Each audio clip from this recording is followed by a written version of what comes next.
রাসূল বলছেন। কিন্তু তৃতীয় যুগ এটা।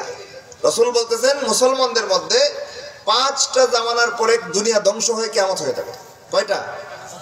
প্রথম জামানা ছিল নবুয়তের জামানা, রাসূলের জামানা থেকে রাসূল শুরু করেছেন।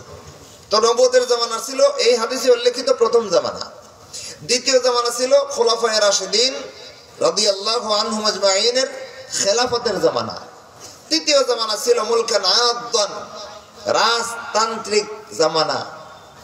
এটা রাসূল বলেছেন মুলকান আদদান, খেলাফা বলেন নাই। কিন্তু সেদিকে পরে যাচ্ছে, আগে অনুবাদ বুঝেন। হাদিসের ইবারত পড়তেছি না, লম্বা হাদিস। তারপরে রাসূল বলেন সুম্মা তাকুনু,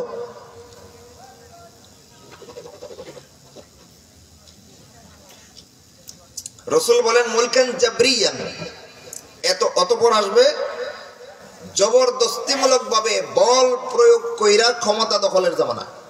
এটা কয় নাম্বার? 4 নাম্বার।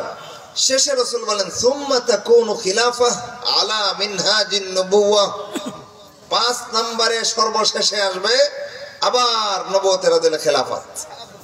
ওইটা কার খেলাফত? কার? মাহদির খেলাফত। এই একটা হাদিস থেকে ইসলামের বিশ্ব জাগরণের অনেক দিক নির্দেশনা পাওয়া যায়। একটু মনোযোগ দিয়ে খেয়াল করেন।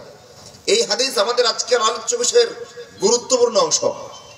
তো রাসূল সাল্লাল্লাহু আলাইহি ওয়াসাল্লাম সারা পৃথিবীর প্রতি ইঞ্চি জামানায় আল্লাহর দ্বীন ইসলামকে বিজয়ী করার দায়িত্ব নিয়ে আল্লাহর পক্ষ থেকে এসেছিলেন। প্রমাণ কি? আল্লাহ রাব্বুল আলামিন বলেন হুয়াল্লাযী আরসালা রাসূলাহু বিল হুদা ওয়া দীনিল হক লিইয়ুযহিরাহু আলাদ দীনি কুল্লিহি আলাদ দীনি কুল্লিহি ওয়ালাউ কারিহাল মুশরিকুন। আল্লাহ বলেন তিনি আল্লাহ তাআলা যিনি তার রাসূলকে হেদায়েত আর সত্য দ্বীন দিয়া দুনিয়াতে পাঠাইছেন। কি জন্য? সারা পৃথিবীর প্রতি ইঞ্চি ভূখণ্ডের উপরে আল্লাহর দ্বীন ইসলামকে বিজয়ী করার জন্য। লিইয়ুযহিরাহু আলাদ দীনি কুল্লিহি, পৃথিবীর যত জায়গায় যত দ্বীন রয়েছে, যত জীবন ব্যবস্থা রয়েছে, সবগুলোর উপরে আল্লাহর পাঠানো চিরস্থায়ী চূড়ান্ত সর্বশেষ জীবন ব্যবস্থা ইসলামকে বিজয়ী করার দায়িত্ব দিয়ে আল্লাহ রাসূলকে পাঠাইছেন। ঘোষণাটা কার? দায়িত্ব কারে দিছিলেন? রাসূল রে। এই আয়াত থেকে আমরা কি বুঝলাম? রাসূল একজন আঞ্চলিক নবী ছিলেন না। কেমন নবী? বিশ্ব নবী। কেমন নবী ভাই? ওই এই শব্দটাতে আবার সমস্যা। কিছু কিছু লোকের আবার এই শব্দে ফুবিয়া আছে।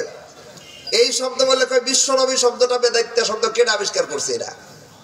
বিশ্ব নবী শব্দটা বেদাতি শব্দ? রাসূল আল্লাহ রাসূলকে সারা পৃথিবীর সব ধর্মের উপরে ইসলামকে বিজয়ী করার দায়িত্ব দিয়ে পাঠাইছেন। সুতরাং আল্লাহর ঘোষণায় বোঝা যায় রাসূল আঞ্চলিক নবী না, রাসূল সারা পৃথিবীর প্রতি ইঞ্চি ভূখণ্ডে যত ধরনের দ্বীন আর সংবিধান পালন করা হয় সবগুলোর উপরে বিজয়ী রাসূল। সুতরাং বোঝা গেল রাসূল আঞ্চলিক রাসূল না বিশ্ব রাসূল? এটা আমরা আবিষ্কার করছি না আল্লাহ শিখেছেন? এবার ওই শব্দটার মধ্যে যদি কারো ফুবিয়া থাকে বুঝতে হবে এর ভিতরে অ্যালার্জি আছে। কি আছে? ওইদিকে যাব না, এবার মূল কথায় যান। তাহলে রাসূল কেমন নবী? বিশ্ব নবী, বিশ্ব রাসূল। রাসূল যদি আঞ্চলিক রাসূল হতেন তাহলে রাসূলের মাধ্যমে আনিত জীবন ব্যবস্থা ইসলাম মক্কায় আর মদিনায় কোন ঠাসা হয়ে আজকেও বসে থাকতো কিনা ভাই? তো সেটা আল্লাহ করাইছেন না। আজকে বাংলার এই ভূখণ্ডে মক্কা আর মদিনা থেকে হাজার হাজার মাইল দূরবর্তী এলাকা বাংলাদেশ, এইখানের একটা এলাকায় বসে আমরা আল্লাহর কালাম তেলাওয়াত করতেছি আর আল্লাহর নবীর হাদিস থেকে দ্বীন আলোচনা করছি। কিভাবে ভাই? আল্লাহর দ্বীন যদি ইসলাম যদি মক্কা আর মদিনার সীমাবদ্ধ ধর্ম হতো আজকে আপনি আমি মুসলমান হতাম? সম্ভব ছিল? এটা তো কাছাকাছি, এটাও তো বেশি দূরে না। মক্কা আর মদিনা আমাদের থেকে বেশি একটা দূরে না। কিন্তু আমাদের বর্ডারের পরে আছে ইন্ডিয়া, ইন্ডিয়ার সাথে পশ্চিম দিকে লাগু আছে পাকিস্তান, পাকিস্তানের সাথে লাগু আছে ইরান, ইরানের সাথে লাগু আছে ইরাক, ইরাকের সাথেই তো হেজাজ লাগানো আছে, আছে নি? তাহলে হেজাজ যেই ভূখণ্ডে মক্কা আর মদিনা বিদ্যমান আমাদের থেকে বেশি দূরে না। তো আরো বহু দূরে যান, আফ্রিকার একবারে শেষ প্রান্তের রাষ্ট্র আল মাগরিব, যেটাকে আপনারা ওই ইহুদি খ্রিস্টানদের ভাষায় মরক্কো কন, মরক্কো। এই আল মাগরিব মরক্কো পৃথিবীর আফ্রিকা মহাদেশের সর্বশেষ প্রান্তের রাষ্ট্র।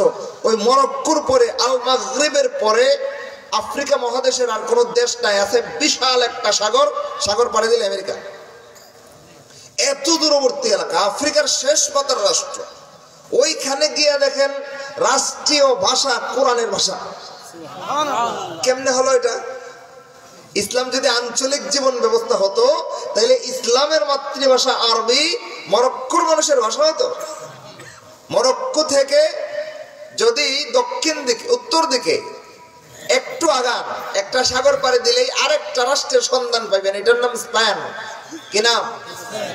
স্পেনের একটা নগরী আছে কর্ডোবা, আছে না? আরবিতে লেখে কার্তুবা। এই কার্তুবা নগরীতে বসবাস করতেন পৃথিবীর বিখ্যাত একজন মুফাসসির, কোরআনের তাফসির কারক, বিশাল বড় এক আলেম। ওনার লিখিত তাফসিরের কিতাব সারা পৃথিবীতে মুসলমান বর্তমানে পড়ে। ওনার নামের দিকে নিসবত করে, সম্বন্ধ করে আজকে সেই তাফসিরের কিতাবের নাম আমরা উচ্চারণ করি তাফসিরে কারতুবি। এই যে তাফসিরে কারতুবি, এই যিনি লিখেছেন বাড়ি কোথায় ছিল? স্পেনে। স্পেনের একজন মানুষের লেখা কোরআনের তাফসিরের কিতাব, ভাষাটা কি?